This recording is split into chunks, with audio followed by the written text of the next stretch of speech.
I'm 28 now, but I still remember every detail of that summer when I was 20. The summer that shattered my faith in family and taught me how easily truth can be buried under lies. I just finished my sophomore year at Ohio State University, excited to come home to Westerville for what I thought would be a relaxing break before my junior year. Instead, I walked into our split-level ranch house to find my 18-year-old brother Dylan sitting at our kitchen table with our parents holding up what looked like a credit card statement. The expression on his face was a mixture of fake concern and barely concealed satisfaction. Baker used Dad's card for his spring break trip. He announced, his voice dripping with false worry. Our mother Susan gasped audibly, her hand flying to cover her mouth. My father Mark's face turned crimson with disappointment and rage. Before I could even process what was happening, before anyone asked for my side of the story, my father's voice thundered through our modest home. You're grounded for the entire summer. No car, no friends, no job interviews. How could you steal from us? The shock hit me like a physical blow. I stood frozen in our doorway, my duffel bag still slung over my shoulder, trying to comprehend what had just happened. Dylan sat there looking like the perfect, concerned brother, occasionally glancing at me with what appeared to be sympathy, but felt more like gloating. The credit card statement lay spread across our oak kitchen table, like evidence in a courtroom, and I could see charges totaling $700 from Panama City Beach during spring break week. Dad, I never touched your credit card. I managed to say, my voice cracking with disbelief. I was on campus during spring break. I worked extra shifts at the campus bookstore to save money. My mother shook her head sadly. Baker, we have the proof right here. These charges were made during your spring break, and Dylan showed us the photos you posted on social media from Panama City Beach. My heart sank as I realized what had happened. Yes, I had posted photos from Panama City Beach, but those were from the previous year when I went with my roommate Jason and his family. I had reposted them this spring as throwback memories, something I thought was harmless nostalgia. But Dylan had used those innocent posts to build his case against me. Those photos are from last year. I protested, but my father was already standing up, his hand extended expectantly. Car keys, phone, and laptop, now. His voice carried a finality that made my stomach drop. I'm calling Mr. Henderson first thing Monday morning to tell him you won't be taking that internship at his engineering firm. The internship. I had worked so hard to secure that position, networking at career fairs, and perfecting my resume. It was supposed to be my stepping stone into the professional world, my chance to gain real experience in civil engineering. But as I watched my father's determined expression, I knew there would be no changing his mind. Dylan finally spoke up, his voice carefully modulated to sound supportive. I'm really sorry this happened, Baker. I found the statement when I was helping Dad organize his office, and I just couldn't keep it secret. Family has to look out for each other, you know? The way he said it made my skin crawl. There was something theatrical about his performance, but our parents were completely buying into it. I handed over my belongings like a convicted criminal, watching as my summer plans evaporated before my eyes. Within hours, it became clear that Dylan had not kept this discovery to himself. My phone buzzed incessantly with confused texts from friends before my father confiscated it. Emma, my girlfriend of 8 months, had already heard the news from her friend Rachel, whose mother was friends with my mother. The small-town gossip network had activated with impressive speed. By evening, Emma had driven over to our house. I watched from my bedroom window as she stood on our front porch, her blonde hair catching the setting sun. When my father called me down to speak with her, I hoped she might be there to offer support, or at least hear my side of the story. Instead, she looked at me with disappointment and hurt. Baker, I thought I knew you. How could you steal from your own family and then lie about it? Emma, I'm telling you the truth. I never used that card. Someone is setting me up. She shook her head, tears forming in her green eyes. The evidence is right there. Dylan wouldn't lie about something like this. He's your brother." She pulled out her phone and showed me a text message. "I can't date someone who's dishonest. I'm sorry, Baker. We're done." As I watched her drive away in her red Honda Civic, I felt something inside me break. Not just my heart over losing Emma, but my fundamental belief in fairness and truth. I was being punished for a crime I didn't commit, and everyone I cared about believed I was guilty. That night I lay on my childhood bed, staring at the glow-in-the-dark stars I had stuck to my ceiling in middle school. Through the thin walls, I could hear Dylan on the phone with someone, his voice cheerful and carefree. Occasionally I caught snippets of conversation about his plans for the summer plans that apparently included taking over my scheduled work hours at Peterson's auto shop, where I had worked part-time during high school. The isolation was immediate and suffocating. Without my car, I was trapped in our suburban neighborhood. Without my phone, I was cut off from my college friends. Without my laptop, I couldn't even work on summer coursework or job applications. I was effectively under house arrest in my own home. The worst part was watching Dylan move through the house with newfound confidence. He had always been the younger brother, living somewhat in my shadow academically and socially. But now he carried himself differently, like someone who had finally found his moment to shine. When our parents weren't around, he would give me these small smiles that seemed to say he knew exactly what he was doing. By the end of my first week home, Dylan had convinced our parents that I should pay back the $700 from my college fund. "It's only fair," he argued. "Baker needs to take responsibility for his actions, and actions have consequences."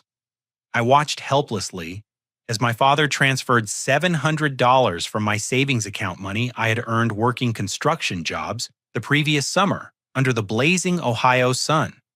Money that was supposed to help cover my junior year tuition costs. Dylan nodded approvingly as the transaction went through, playing the role of the wise younger brother who understood justice. That night I noticed Dylan carrying several shopping bags up to his room. When I questioned him about it the next morning, he casually mentioned that he had been saving money from his part-time job at the movie theater.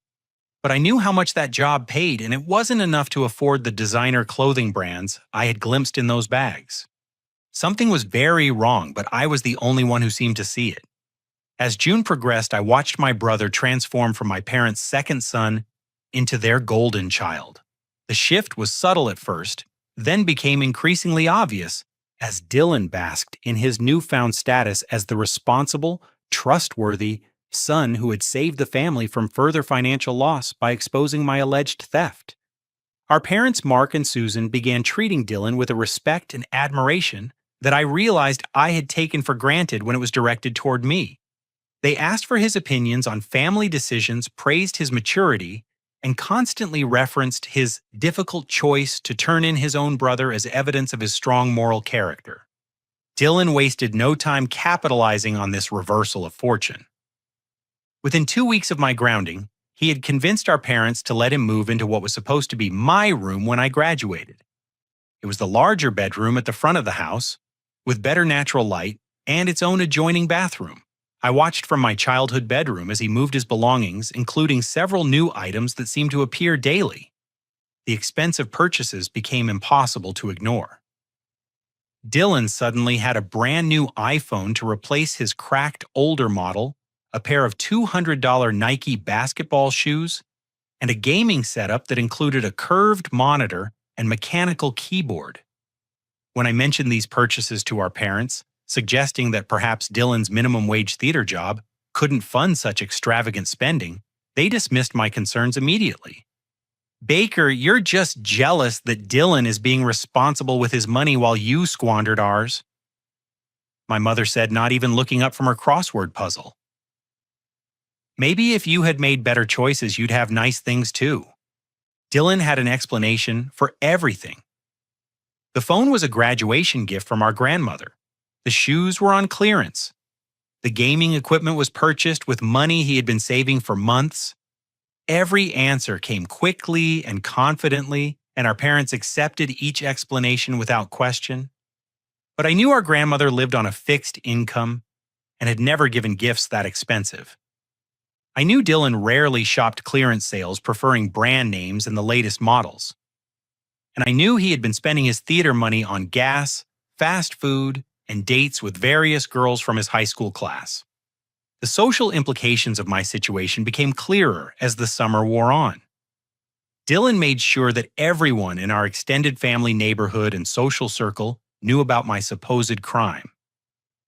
At the 4th of July barbecue at our cousin Jennifer's house, I overheard Dylan telling our Uncle Robert about how difficult it had been for him to discover my betrayal of the family trust. It really broke my heart, Uncle Robert. Dylan said, his voice heavy with manufactured emotion. Baker was always someone I looked up to, you know. But I couldn't let Mom and Dad keep getting hurt financially. Someone had to step up and tell the truth. Our relatives rallied around Dylan, praising his courage and maturity. They looked at me with a mixture of disappointment and pity, if they acknowledged me at all. I spent most of the barbecue sitting alone on the back porch, watching my former life play out without me while Dylan held court as the family hero. The most infuriating part was Dylan's public persona versus his private behavior.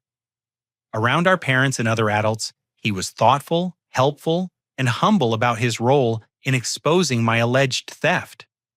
But when we were alone, or when he thought no one was paying attention, I caught glimpses of something else entirely. I started noticing that Dylan would stay out much later than his stated curfew, returning home well after our parents had gone to bed. He would slip into the house through the back door sometimes with the faint smell of alcohol on his breath. When I mentioned this to our parents, Dylan smoothly explained that he had been working extra shifts to help support the family during our financial difficulty. Baker's theft really put a strain on our budget, he told our father one morning over breakfast. I want to do my part to help us recover. Our father actually teared up at this display of familial loyalty, reaching over to squeeze Dylan's shoulder with pride. You're a good son, Dylan. Your mother and I are lucky to have you. Dylan had also begun dating Sarah Mitchell, one of the most popular girls from his graduating class. Sarah was beautiful, confident, and came from one of the wealthier families in town.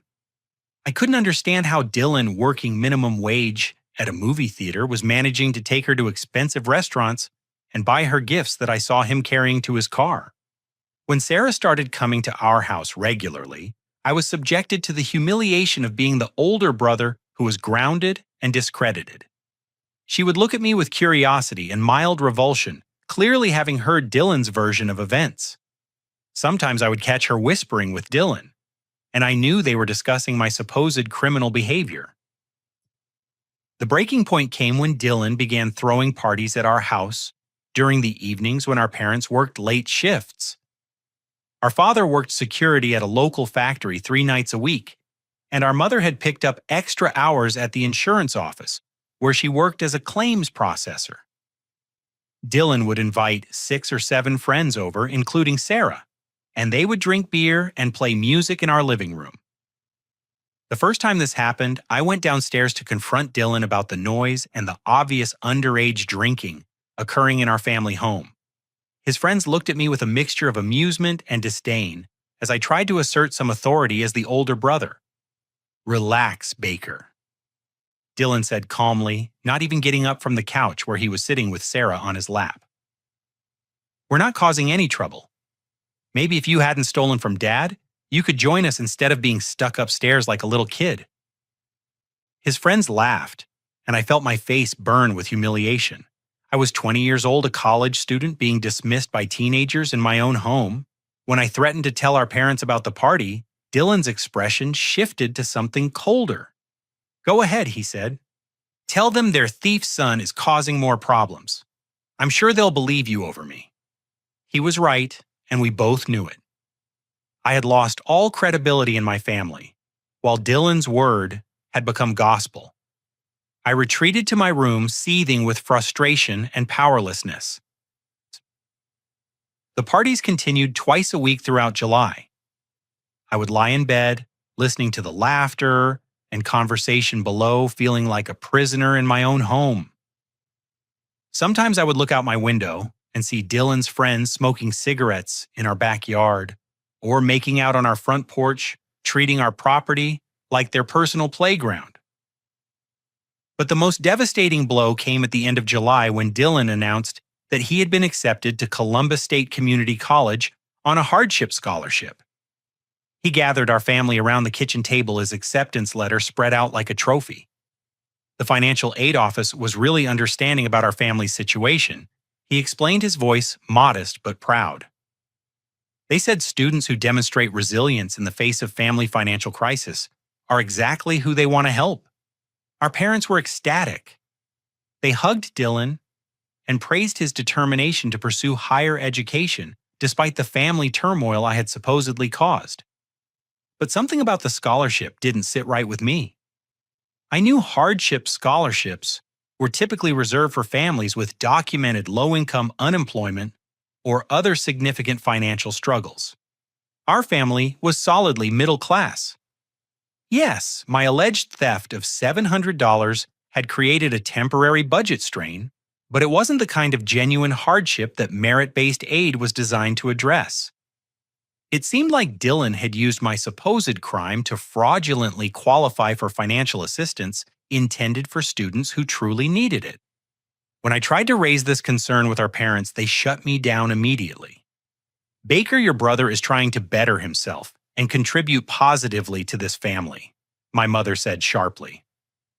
"Instead of trying to tear him down, maybe you should focus on how you're going to make things right." As I watched Dylan accept congratulations and praise for his scholarship, I realized that my brother wasn't just taking advantage of an opportunity.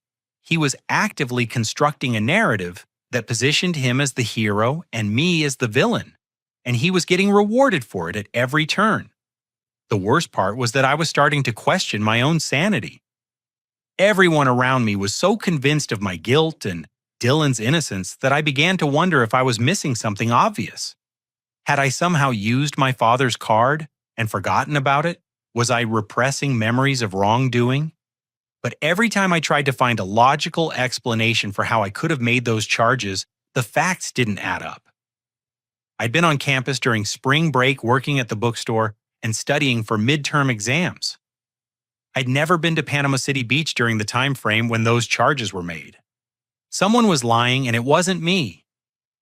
But proving the truth seemed impossible when everyone had already decided which version of events they preferred to believe. By August, Dylan's deception had evolved into something truly sophisticated and sinister.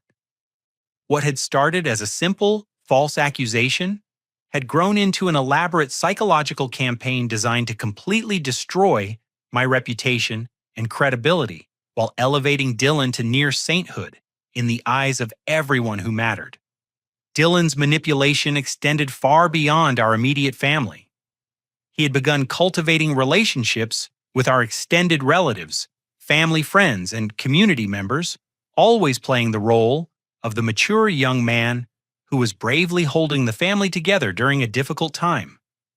The performance was masterful, and I watched in horrified fascination as he convinced person after person that he was the victim of my supposed betrayal. Our grandmother Eleanor, who lived in a retirement community 20 minutes away, became one of Dylan's primary targets.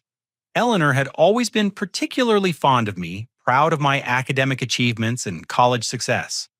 But Dylan began visiting her weekly, something he had never done before my grounding. He would bring her small gifts, help with her apartment cleaning, and gradually work my supposed theft into their conversations. During one of these visits, which I learned about from our mother, Dylan had broken down in tears while telling Eleanor about the financial burden my actions had placed on the family. He painted a picture of our parents struggling to pay bills, cutting back on necessities, and facing the possibility of taking out loans to cover the damage I had caused. None of this was true. My parents were annoyed about the $700, but it hadn't created genuine financial hardship. They both had steady jobs, and our family was comfortable, if not wealthy. But Dylan's performance was so convincing that Eleanor called our house that evening to offer financial help. "I don't want to see Mark and Susan suffer because of Baker's poor choices," she told my mother over the phone, her voice shaky with emotion. "I can give Dylan some money for his college expenses. That boy has been through enough.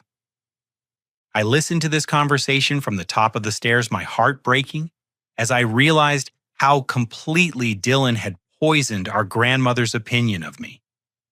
Eleanor ended up giving Dylan $1,500 from her savings money she had been carefully preserving on her fixed income.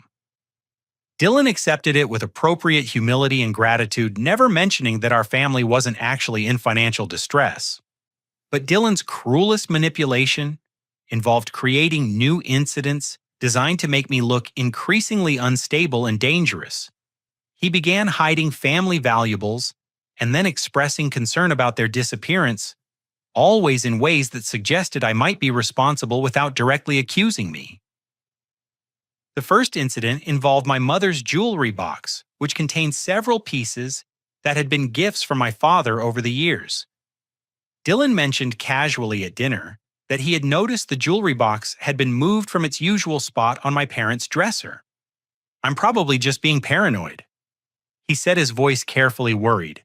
But after everything that's happened, I thought I should mention it. Our parents immediately went upstairs to check, and while nothing was missing, the seed of suspicion was planted. They began locking their bedroom door when they left the house, and I noticed my mother moving her purse to different locations, presumably to keep it away from me. Dylan escalated this strategy 2 weeks later when our neighbor, Mrs. Patterson, mentioned that someone had been in her garage, apparently looking through her husband's tool collection. Nothing was stolen, but the garage door had been left open, and tools were scattered around. "That's strange," Dylan said, when Mrs. Patterson told us about the incident over our back fence. "Baker, you weren't working on any projects that might require tools, were you?" The implication was clear, and Mrs. Patterson's expression shifted from friendly concern to suspicious wariness as she looked at me. I denied any involvement, but the damage was done.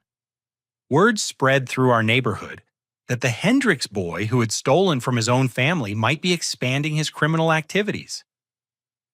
The most devastating incident occurred during a family gathering at our house in mid-August.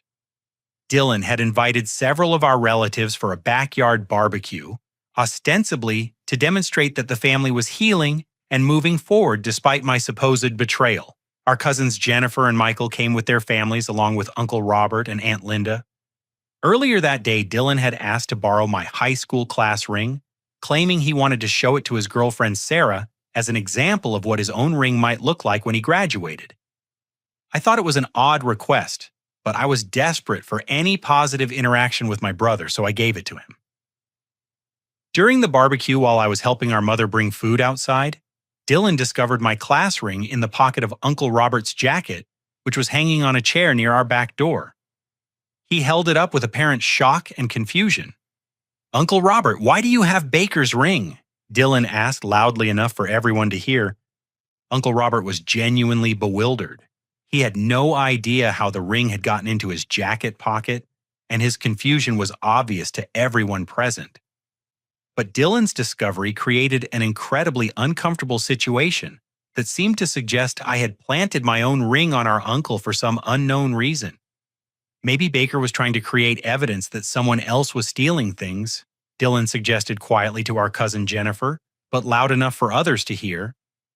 Like to make himself look less guilty, I watched in horror as my family members exchanged glances that clearly indicated they thought I was capable of such manipulation.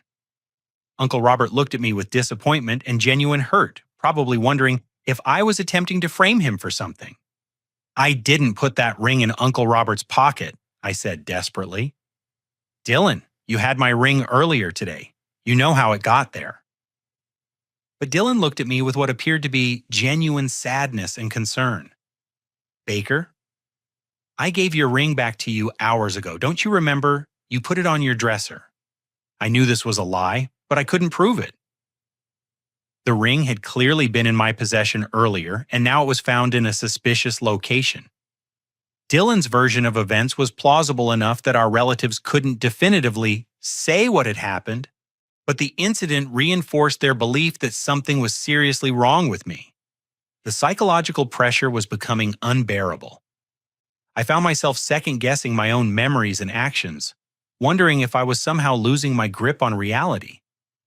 Dylan had created an environment where anything bad that happened could potentially be traced back to me, and I had no way to defend myself against accusations that were carefully constructed to seem plausible. The final blow came when Dylan convinced our parents to request a police wellness check on me. He approached them privately one evening, expressing concern that I had been making vague, threatening statements about getting revenge on the family for not believing my protests of innocence. This was completely untrue. While I had certainly expressed frustration about my situation, I had never threatened anyone or anything. But Dylan painted my frustration as something more sinister, suggesting that my anger was escalating and that he was genuinely worried about everyone's safety. When Officer Martinez arrived at our house the next afternoon, I was mortified. He was professional and polite, but his presence sent a clear message to our neighbors and anyone else who might be watching. The Hendricks family was dealing with a son who had become enough of a problem to warrant police intervention. Officer Martinez spoke with me privately for about 15 minutes, asking about my mental state, my plans for the future, and whether I was having thoughts of harming myself or others. I answered honestly, explaining my frustration with being falsely accused, but emphasizing that I had no intention of hurting anyone. But the damage was done. Officer Martinez suggested to my parents that they might want to consider professional counseling for me, noting that young adults sometimes struggle with accountability and that my continued denial of obvious evidence might indicate deeper psychological issues. As I watched the police car drive away from our house, I realized that Dylan had achieved something truly remarkable. He had convinced everyone who mattered that I was not only a thief, but potentially mentally unstable and dangerous. Meanwhile, he continued to be praised and rewarded for his maturity, honesty, and concern for family welfare. I had become a pariah in my own home and community, while my younger brother was celebrated as a hero. The injustice was so complete and so skillfully orchestrated that I began to wonder if I would ever be able to prove my innocence or restore my reputation. But I didn't know that salvation was coming from an unexpected source, and that Dylan's perfect performance was about to be scrutinized by someone with the skills and experience to see through his elaborate deception. The turning point in my nightmare began on a sweltering Thursday afternoon in late August when my father's older sister, Margaret, arrived for an unannounced visit. I was upstairs in my room reading a book I had borrowed from our neighborhood library when I heard her distinctive voice drifting up from the front hallway. Aunt Margaret was nothing like the other adults in my life who had accepted Dylan's story without question. At 45, she was a forensic accountant who worked for a firm that investigated financial crimes and corporate fraud. She had sharp, intelligent eyes behind wire-rimmed glasses, graying brown hair that she kept in a no-nonsense style, and a personality that had always made me slightly nervous during family gatherings. Margaret asked direct questions and expected honest answers, and she had an unsettling ability to detect inconsistencies in people's stories. I hadn't seen her since Christmas when the family dynamics had been completely different. At that time, I had been the successful college student with a bright future, while Dylan was just my younger brother finishing high school. Margaret had congratulated me on my academic achievements and asked detailed questions about my engineering studies and career goals. Now, as I listened to her greeting my parents, I wondered what Dylan had told her about our family situation. I assumed she had heard some version of his story about my supposed theft and was probably here to offer support during our family's difficult time. But as the afternoon progressed, I began to notice that Margaret's visit felt different from the typical family social calls we had been receiving. Instead of focusing on offering sympathy or advice, she seemed to be observing and asking questions that made everyone slightly uncomfortable. I came downstairs for dinner to find Margaret studying Dylan with an intensity that made him fidget in his chair. She had been asking him about his summer activities, his college plans, and his part-time job at the movie theater. The question seemed innocent enough, but there was something probing about her approach that Dylan clearly didn't appreciate. "So Dylan, you're planning to study business at Columbus State?" Margaret asked, cutting into her meatloaf with precision. "That's interesting. What attracted you to that field?" Dylan launched into what sounded like a rehearsed answer about wanting to help families achieve financial stability and security. It was exactly the kind of response that had been winning him praise from other adults, emphasizing his maturity and his desire to contribute positively to society.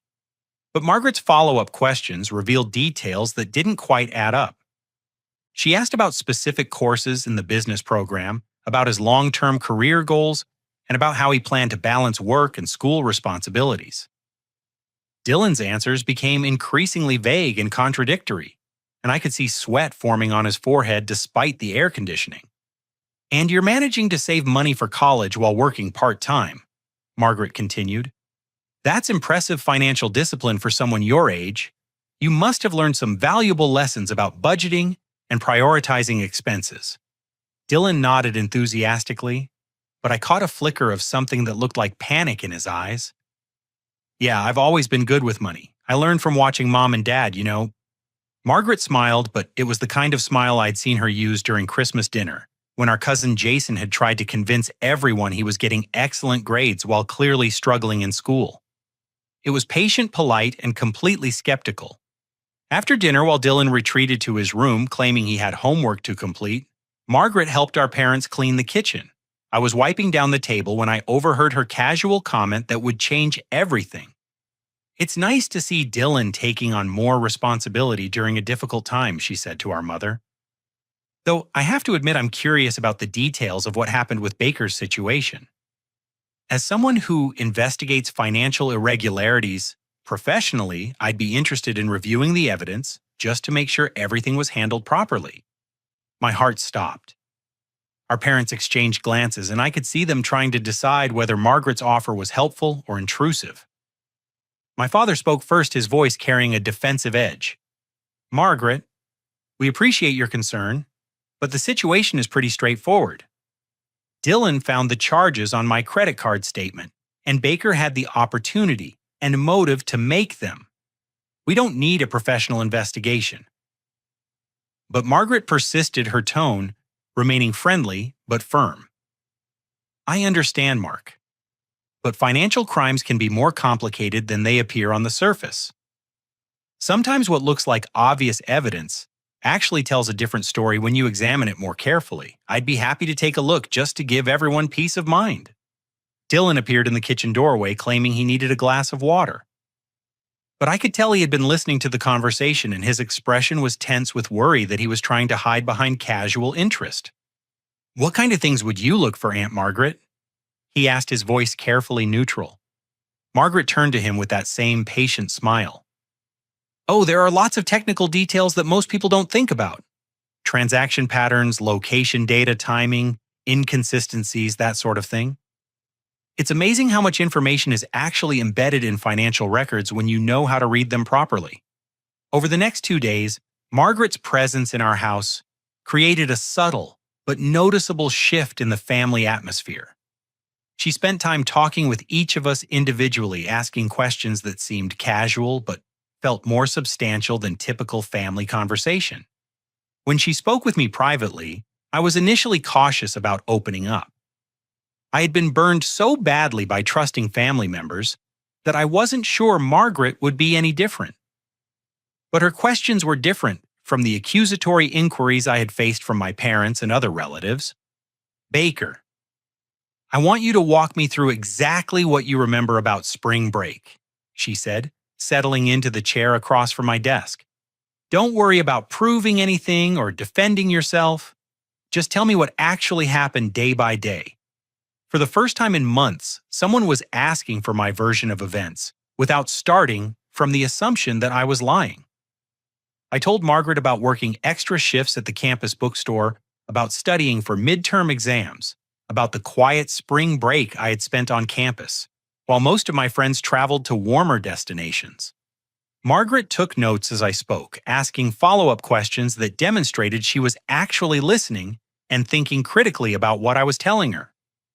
When I mentioned the throwback photos I had posted from the previous year's Panama City beach trip, her eyebrows raised with interest. "So you posted old photos as memories, but they were clearly labeled as throwbacks?" she asked. Yes, they had dates and captions explaining they were from the year before. Anyone who looked closely could see they weren't current. Margaret nodded thoughtfully. That's an important detail. It suggests that someone either didn't examine the photos carefully or deliberately misrepresented what they showed. By Saturday evening, Margaret had convinced my parents to let her review our family's financial records. She framed it as a professional courtesy, offering to help them understand how such incidents could be prevented in the future and whether there were any security vulnerabilities they should address. Dylan tried to discourage this review, arguing that it would be embarrassing for the family and unnecessary given the clear evidence of my guilt. But Margaret's professional credentials and persistent politeness made it difficult for him to object too strenuously without seeming suspicious. The breakthrough came Sunday morning when Margaret was reviewing the credit card statements while drinking coffee at our kitchen table. Dylan was hovering nearby, ostensibly reading a magazine, but clearly monitoring her progress. Margaret had been asking casual questions about the family's financial habits, payment methods, and online shopping practices. "Dylan, you mentioned that you sometimes help your dad organize his financial paperwork," Margaret said, without looking up from the statements. "That's very responsible of you. I bet you've learned a lot about managing expenses and tracking purchases." "Yeah, I try to help out when I can," Dylan replied, his voice slightly strained. Margaret continued studying the documents, occasionally making notes or cross-referencing different statements. Then, almost offhandedly, she asked a question that would prove to be Dylan's undoing. "These Panama City Beach charges are interesting," she mused. "They include some very specific vendors. Dylan, since you discovered these charges, I'm curious if you remember any details about them. Like, what was the largest single purchase?" Dylan's answer came quickly, almost reflexively. "The hotel was the biggest charge. $258 for 3 nights at the beachside resort." Margaret looked up from the papers, her expression neutral but alert. "That's a very specific memory. Did you research the hotel to understand what Baker had purchased?" "I mean, it was right there on the statement," Dylan said, but I could see uncertainty creeping into his voice. Margaret nodded slowly, then turned the credit card statement toward Dylan. "Could you point out that hotel charge for me? I want to make sure I'm reading this correctly." Dylan leaned over the table, scanning the document with growing confusion. The largest Panama City Beach charge was indeed $258, but it wasn't for the beachside resort. It was for a restaurant and entertainment complex called Neptune's Paradise. There was no hotel charge listed anywhere on the statement. Dylan had just revealed specific knowledge about purchases that he could only have known if he had made them himself, and he had gotten a crucial detail wrong because he was working from memory rather than the actual evidence. Margaret's expression remained professionally neutral, but I saw her make a note on her pad. When she looked up, Dylan was staring at the statement with obvious panic, realizing that he had just made a catastrophic mistake. "It's easy to misremember details," Margaret said kindly. "Financial records can be confusing, especially when you're trying to help family during a stressful situation." But we all knew that something significant had just happened. Dylan had revealed knowledge that was impossible to explain through innocent means, and Margaret's forensic accountant instincts had caught him in the act. For the first time in months, I felt a glimmer of hope. Someone with the skills and authority to investigate was finally paying attention to the details that everyone else had ignored. And Dylan's perfect performance was beginning to show cracks that might finally expose the truth. Margaret's investigation began in earnest Monday morning, though she was careful not to alarm Dylan or my parents about the true scope of what she was undertaking. She had requested access to 3 months of financial records, claiming it would help her provide comprehensive recommendations for preventing future security breaches. What my family didn't realize was that Margaret approached this review with the same methodical precision she brought to her professional fraud investigations. She had spent her entire career uncovering financial crimes committed by people who thought they were too smart to get caught, and Dylan's amateurish deception was about to be dissected by someone who had seen every trick in the book. Margaret set up a temporary workspace in our dining room, spreading documents across the table in an organized system that would have impressed any law enforcement agency. She had bank statements, credit card bills online, purchase confirmations and transaction logs arranged chronologically and cross-referenced by date and amount. Over the next 3 days, while maintaining casual conversation with our family, Margaret constructed a detailed timeline that revealed the true extent of Dylan's financial crimes. The Panama City Beach charges were just the tip of an iceberg that had been growing for months. Margaret's first major discovery involved the pattern of small purchases that Dylan had been making since January. He had been extremely careful to keep individual transactions below $50, apparently believing that larger amounts would attract attention. But when Margaret compiled all the charges over a 6-month period, they totaled nearly $2,000. The purchases showed a clear pattern of personal items that aligned perfectly with Dylan's suddenly improved lifestyle. There were charges at clothing stores, electronics retailers, restaurants, and entertainment venues. Each transaction had been spaced out and mixed in with legitimate family expenses, but Margaret's forensic training allowed her to identify the anomalies. What made the case even more damning was the geographic and timing evidence that Margaret uncovered. Using her professional access to enhanced transaction data, she was able to pull detailed information about where and when each purchase had been made. The Panama City Beach charges that had supposedly been made by me during spring break had actually been made online from our home computer at times when I was provably on campus. Margaret cross-referenced the transaction timestamps with my university records, which showed that I had been clocking in for work shifts at the campus bookstore during the exact times when someone was using our father's credit card to make purchases. She also obtained IP address logs that confirmed the online transactions had originated from our home internet connection, not from any location where I could have been. But Margaret's most devastating discovery involved Dylan's Amazon purchase history. By accessing the account linked to his personal email address, she found a comprehensive record of items he had ordered using our father's credit card information. The account showed dozens of purchases dating back to February, including the expensive electronics, clothing, and accessories that Dylan had claimed to buy with his movie theater wages. Margaret also uncovered evidence that Dylan had created a fraudulent PayPal account using our father's personal information. This account had been used to transfer money from our father's credit card to fund Dylan's social activities and gift purchases for his girlfriend Sarah. The PayPal records showed a sophisticated understanding of online financial systems that contradicted Dylan's claims of being a typical teenager who barely understood digital transactions. As Margaret compiled her evidence, she began to see the full scope of Dylan's deception. This wasn't an impulsive teenage mistake or a moment of poor judgment. It was a calculated, ongoing fraud that had been carefully planned and executed over months. Dylan had systematically stolen from our family while simultaneously building a false narrative that positioned him as the moral authority who had saved everyone from my supposed crimes. Margaret also discovered that Dylan had been researching how to cover his tracks online, visiting websites that explained how credit card fraud investigations worked and how to avoid detection when making unauthorized purchases.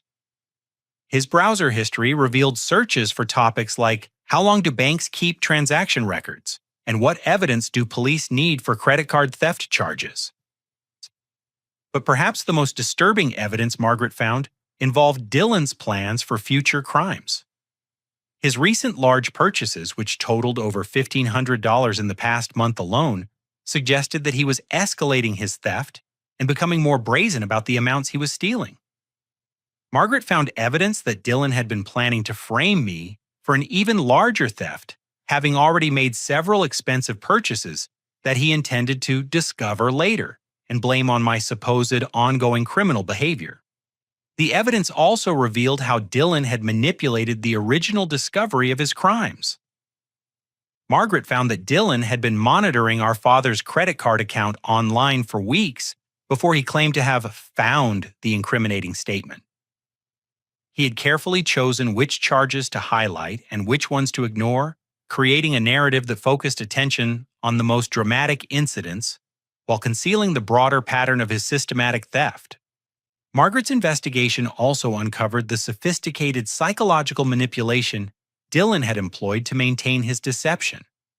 She found evidence that he had researched techniques for gaslighting and social manipulation, visiting online forums where people discussed how to lie convincingly and maintain false narratives under pressure. By Thursday afternoon, Margaret had assembled a case that would have been sufficient to secure criminal charges in any court of law. But she knew that presenting this evidence to our family would require careful planning. Dylan had spent months building trust and credibility with our parents, while systematically destroying my reputation. Simply dumping a pile of financial documents on the kitchen table would not be enough to overcome the emotional investment our family had made in Dylan's version of events. Margaret also realized that she needed to be prepared for Dylan's inevitable attempts to explain away or discredit her findings. She had seen enough financial criminals to know that they rarely accepted responsibility when confronted, instead choosing to attack the investigation process or claim that evidence had been fabricated or misinterpreted. But Margaret had one final piece of evidence that would make Dylan's denials impossible to sustain. Using her professional connections, she had obtained security camera footage from several of the stores where Dylan had made purchases using our father's credit card. The footage clearly showed Dylan making transactions on dates when he had claimed to be working or studying using a card that he had insisted he never touched. Margaret spent Thursday evening organizing her evidence into a presentation that would systematically dismantle every aspect of Dylan's deception. She prepared timeline charts, transaction summaries, and photographic evidence that would make the truth undeniable even to family members who desperately wanted to believe Dylan's lies. As she worked, Margaret occasionally glanced toward the stairs, knowing that Dylan was upstairs in his room, probably congratulating himself on having successfully destroyed his brother's reputation and stolen thousands of dollars from his own family. But Dylan's moment of triumph was about to end, and the reckoning Margaret was preparing would expose not just his financial crimes, but the cruel psychological manipulation he had used to torment an innocent person. The truth was finally ready to emerge, and no amount of charm, manipulation, or false accusations would be able to stop what was coming next. Friday evening, Margaret called a family meeting under the pretense of presenting her financial security recommendations. She had spent the day finalizing her presentation, organizing evidence, and preparing for what she knew would be the most difficult conversation our family had ever had. Dylan seemed relaxed as we gathered around the dining room table at 7 o'clock. Over the past week, he had watched Margaret's investigation with carefully concealed nervousness, but her gentle demeanor and casual questions had apparently convinced him that she hadn't discovered anything threatening to his carefully constructed narrative.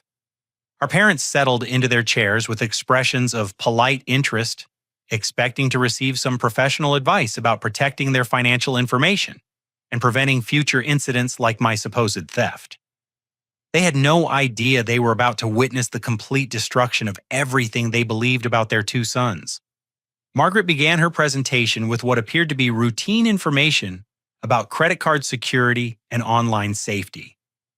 She discussed common fraud patterns, explained how criminals typically operated, and offered general recommendations for monitoring financial accounts. Dylan nodded along, appropriately occasionally asking questions that made him sound responsible and engaged. But then Margaret's tone shifted subtly as she moved into what she called case-specific analysis. She pulled out the credit card statements and began walking through the Panama City Beach charges, in detail pointing out discrepancies that she had noticed during her investigation. The interesting thing about these particular charges, Margaret said, her voice remaining professionally neutral, is that they show a pattern that's inconsistent with typical spring break spending by college students. Dylan's expression remained calm, but I noticed his hands had developed a slight tremor as Margaret continued her analysis. For instance, the timing of these online purchases suggests they were made by someone who was familiar with the family's daily routine and knew when they would have uninterrupted access to computing devices and payment information. Margaret pulled out a detailed timeline that showed the exact times when the fraudulent purchases had been made. She had cross-referenced this information with our family's work schedules, school commitments, and other activities to create a picture of when each family member had been home and able to access our father's credit card information. Baker, according to your university records, you were working at the campus bookstore during most of these transaction times, Margaret said, turning to me with a slight smile. In fact, your time clock records show that you are clocking in for shifts within minutes of when some of these online purchases were being made from this house. Our parents looked confused, but not yet alarmed.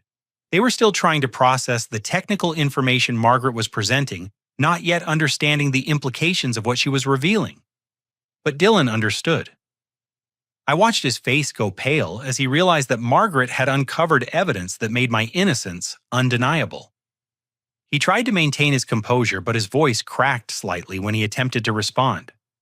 Maybe Baker used his laptop to make purchases remotely, Dylan suggested. College students know how to do that kind of thing. Margaret nodded as if this were a reasonable suggestion, then pulled out another set of documents. That's a good theory, Dylan. So I checked the IP address logs for these transactions. They all originated from this house's internet connection, specifically from the computer in your father's home office. She paused, allowing this information to sink in before continuing. I also checked Baker's laptop usage records from the university's IT system. His device wasn't even connected to the internet during most of these transaction times. Our father leaned forward in his chair, beginning to look concerned. Margaret, what exactly are you saying? I'm saying that someone in this house was using Mark's credit card information to make online purchases while Baker was provably elsewhere, Margaret replied calmly. The question is who had the access opportunity and motivation to commit these crimes. Dylan's carefully maintained facade was beginning to crack. Sweat had formed on his forehead, and his leg was bouncing nervously under the table. But he made one more attempt to deflect suspicion. Maybe someone hacked our home network? He said, his voice strained. Or maybe Baker gave someone else Dad's card information. Margaret smiled the patient smile I had seen her use with difficult witnesses during Christmas dinner conversations. Those are creative theories, Dylan, but I found something that makes them impossible to believe. She pulled out a laptop and opened it to reveal Dylan's Amazon account purchase history. The screen showed dozens of items ordered over the past 6 months, all paid for with our father's credit card information. This account is registered to Dylan Hendricks at this address using Dylan's personal email address, Margaret announced.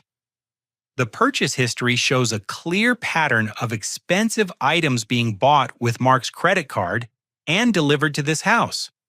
Our parents stared at the screen in shock, finally beginning to understand the magnitude of what they were seeing. Our mother's hand flew to her mouth as she recognized several items that Dylan had claimed to purchase with his own money from his part-time job. Dylan, is this your Amazon account? Our father asked, his voice barely above a whisper. Dylan's composure finally collapsed completely. I can explain, he said desperately. This isn't what it looks like. Someone must have hacked my account, or maybe Baker set this up to make me look guilty. But Margaret wasn't finished.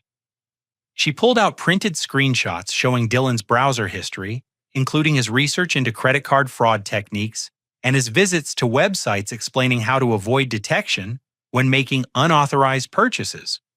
I also found evidence that Dylan created a fraudulent PayPal account using your personal information. Mark? Margaret continued relentlessly. This account was used to transfer money from your credit card to fund various personal expenses and gifts. She displayed the PayPal transaction records showing transfers that aligned perfectly with Dylan's social activities and gift purchases for his girlfriend Sarah. The evidence was overwhelming and undeniable, each piece building on the previous to create an ironclad case of systematic fraud. Our parents sat in stunned silence, trying to process the complete reversal of everything they had believed for the past 3 months. Our mother began crying quietly, whether from relief about my innocence or devastation about Dylan's betrayal, I couldn't tell. Dylan made one final desperate attempt to maintain his innocence. "Aunt Margaret, you're biased toward Baker," he said, his voice taking on an accusatory tone. "You're fabricating this evidence to make me look guilty. None of this proves anything."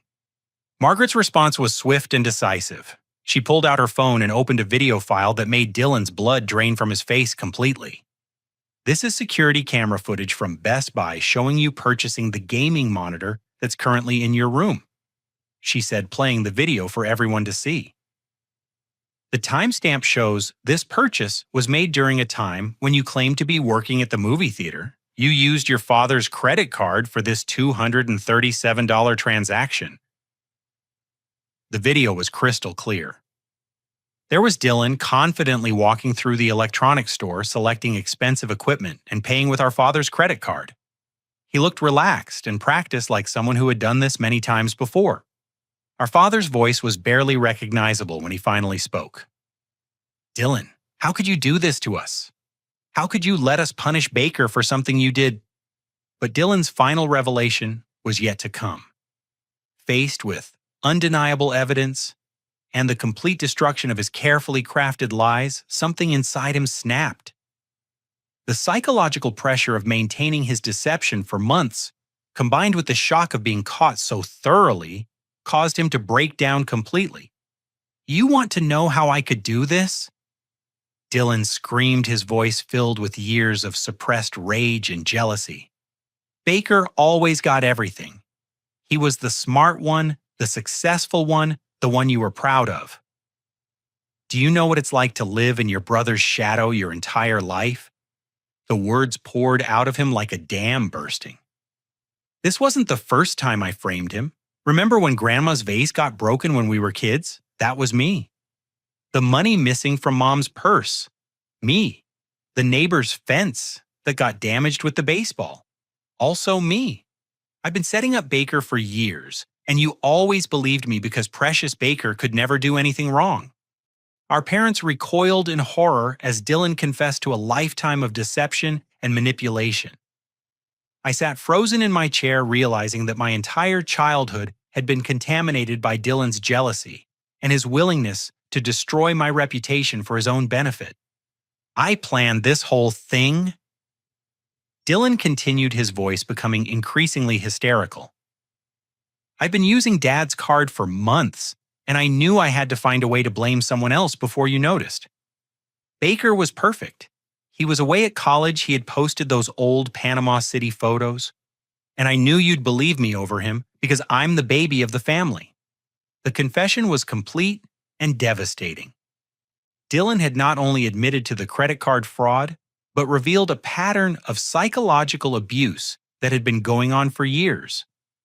He had systematically destroyed my reputation and credibility whenever it served his purposes, and our parents had unknowingly enabled his behavior by always choosing to believe his lies over my protestations of innocence. As Dylan's sobs filled our dining room, I felt a complex mixture of vindication, grief, and exhaustion. The truth was finally out, but the cost of reaching this moment had been enormous. 3 months of my life had been stolen, my relationships had been damaged, and my faith in family loyalty had been shattered. But for the first time since May, I was free from the crushing weight of false accusations. Margaret had given me back my reputation, my dignity, and my future. The truth had finally emerged, and no one would ever doubt my innocence again. The days following Dylan's confession were a whirlwind of consequences, revelations, and painful but necessary conversations. Our family faced the difficult task of processing not just the recent fraud, but the disturbing reality that Dylan had been manipulating and deceiving us for years. Our parents' reaction was a mixture of devastation, guilt, and determination to make things right. My mother spent hours crying, alternating between grief over Dylan's betrayal and horror at the realization of how cruelly they had treated me during my months of false imprisonment. My father, typically more reserved with his emotions, struggled with anger at Dylan and deep shame about his own failure to investigate the accusations more thoroughly before destroying my summer and my reputation. The legal consequences for Dylan were swift and serious. Our parents, after consulting with Margaret and a criminal attorney, decided to press charges for credit card fraud. The evidence Margaret had compiled made the case straightforward from a legal perspective, and Dylan's signed confession eliminated any possibility of plea negotiations. He was looking at felony charges that would likely result in probation restitution requirements and a criminal record that would follow him for years. The fraudulent scholarship Dylan had obtained was immediately revoked when Columbus State Community College learned about his criminal charges and the false information he had provided about our family's financial hardship. The $1,500 our grandmother had given him had to be returned, though Eleanor insisted on giving me that money instead to help restore my college fund that had been depleted to cover Dylan's fictitious debt. Dylan himself seemed to age years in the space of weeks. The confident, manipulative young man who had orchestrated my downfall disappeared, replaced by someone who appeared genuinely shocked by the consequences of his actions. Whether this represented genuine remorse or simply the natural result of his schemes finally catching up with him was unclear, but the change was dramatic and permanent. The community response was equally swift but more positive for our family's healing process. Margaret made sure that key neighbors and community members learned the truth about what had really happened, particularly focusing on people like Mrs. Patterson, who had been led to suspect me of additional crimes. The speed with which gossip had initially spread my false reputation worked in reverse, quickly replacing suspicion with sympathy and respect for how I had handled false accusations with dignity. Emma's reaction was particularly meaningful to me. She drove to our house the day after Dylan's confession became public knowledge, tears streaming down her face as she apologized for abandoning me when I needed support most. Her regret was genuine, but our conversation helped me realize that the person who had been devastated by her betrayal was different from the person I had become during my months of isolation and false accusation. "Baker, I know I have no right to ask for another chance," Emma said as we sat on our front porch. "I should have believed you. I should have asked more questions. I should have stood by you when things got difficult." I appreciated her apology, but I had grown beyond needing her validation for my worth or innocence. "Emma, I forgive you. And I understand why you made the choice you did. But I'm not the same person I was 3 months ago. And I don't think we can go back to where we were."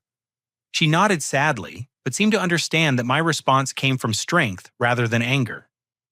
The experience had taught me to value people who believed in my character even when circumstances made that belief difficult, and Emma had demonstrated that she wasn't that kind of person. My parents began the difficult process of rebuilding their relationship with me, starting with a series of conversations that were among the most honest our family had ever had. They acknowledged that their rush to judgment had been influenced by Dylan's long history of appearing trustworthy and mature, but they also recognized that they had failed in their fundamental responsibility to investigate serious accusations before imposing life-changing punishments. "Baker, we know we can't undo the damage we've done," my father said during one of these conversations. "But we want to understand how we failed you so completely and how we can make sure this never happens again." These discussions were painful but necessary. My parents had to confront the reality that their parenting had unknowingly enabled Dylan's manipulative behavior while leaving me vulnerable to his schemes. They committed to family therapy both to help Dylan address his psychological issues and to learn how to rebuild healthy family dynamics based on communication rather than assumptions. The most surprising aspect of my recovery was discovering my own resilience and growth. The 3 months of isolation and false accusation had been horrible, but they had also forced me to develop inner strength and self-reliance that I never would have discovered otherwise. I had learned to trust my own judgment even when everyone around me disagreed, to maintain my integrity under extreme pressure and to find value in my own character, independent of others' opinions. When I returned to Ohio State for my junior year, I was a different person than the naive 20-year-old who had come home for summer break. My academic performance improved dramatically as I channeled my newfound determination into my engineering studies. I became more selective about friendships, gravitating toward people who demonstrated loyalty and independent thinking rather than those who were easily influenced by gossip or social pressure. Margaret became an important mentor during this period, helping me process my experience and consider how I might use what I had learned to help others. Her professional expertise in uncovering financial crimes had saved me, but her personal commitment to truth and justice had been equally important. She encouraged me to consider a career path that would allow me to advocate for people who found themselves in situations similar to what I had endured. This mentorship eventually led me to change my major from civil engineering to criminal justice, with a focus on financial crimes and wrongful accusations. The experience of being falsely accused had given me unique insight into how innocent people could be trapped by circumstantial evidence and social pressure, and I wanted to develop the skills to help others in similar situations. My junior and senior years at Ohio State were among the most productive and fulfilling of my life. I excelled academically, developed meaningful relationships with professors and classmates, and completed internships with law enforcement agencies that gave me practical experience in criminal investigations. The confidence I had gained from surviving my ordeal translated into leadership opportunities and academic achievements that opened doors I never would have imagined as a naive sophomore. Dylan's path was more difficult, but ultimately included signs of genuine change. His criminal conviction and the loss of his college opportunity forced him to confront the consequences of his actions in ways that his previous manipulations had always allowed him to avoid. He spent a year working minimum wage jobs to pay restitution and legal fees, during which time he began therapy to address the jealousy and entitlement that had driven his behavior. Our relationship remained complicated and probably always would be. I was able to forgive him for the sake of family peace and my own emotional health, but trust was something that would have to be rebuilt slowly over many years, if at all. The psychological abuse he had inflicted through years of false accusations was harder to overcome than the financial crimes because it had shaped my childhood and adolescence in ways that continued to affect me. But perhaps the most important outcome of my experience was the life lesson that emerged from surviving such a profound injustice. I learned that truth has its own power, but it often requires a champion to bring it to light. Margaret's intervention had been crucial, not just because of her professional skills, but because she had been willing to ask difficult questions when everyone else preferred comfortable assumptions. I learned that the people we trust most are sometimes capable of the deepest betrayal, but that justice can still prevail when someone brave enough is willing to stand up for what's right. Most importantly, I discovered that my worth as a person wasn't determined by others' opinions of me, but by my own integrity and actions. The experience taught me to be skeptical of easy explanations and to remember that truth is often more complicated than it first appears. It showed me the importance of having people in my life who would believe in my character, even when circumstances made that belief difficult, and it helped me become the kind of person who would stand up for others facing similar injustices.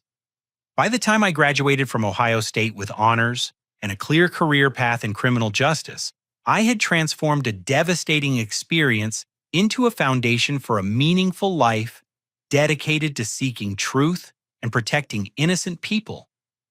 The summer that almost destroyed me had instead made me stronger, wiser, and more compassionate than I ever would have become without facing such a severe test of character. Dylan's betrayal had stolen 3 months of my life, but it had also given me insights and strength that would benefit me for decades to come. Sometimes the worst experiences teach us the most valuable lessons, and sometimes the people who try to destroy us end up making us stronger than we ever imagined we could be. As I look back on that terrible summer, 8 years later, I'm grateful for Margaret's courage in seeking the truth, for my parents' willingness to confront their mistakes and rebuild our family relationships, and for my own discovery that I could survive even the most devastating betrayal with my integrity intact. The truth had set me free, and I had used that freedom to build a life dedicated to ensuring that other innocent people would have someone willing to fight for them when they faced similar injustices. What about you? Have you ever been in a situation where you were falsely accused of something you didn't do? How did you handle it? And what did the experience teach you about standing up for the truth? I'd love to hear your stories in the comments below. If this story resonated with you, please like this video and subscribe to the channel for more true stories about overcoming life's biggest challenges. And don't forget to share this with someone who might need to hear about the power of perseverance and the importance of having allies who will fight for the truth. Thank you for listening to my story, and I hope it reminds you that even in the darkest times, justice and truth have a way of emerging when the right person is willing to stand up and seek them out. Stay strong, stay honest, and never give up on yourself, even when everyone else seems to have given up on you.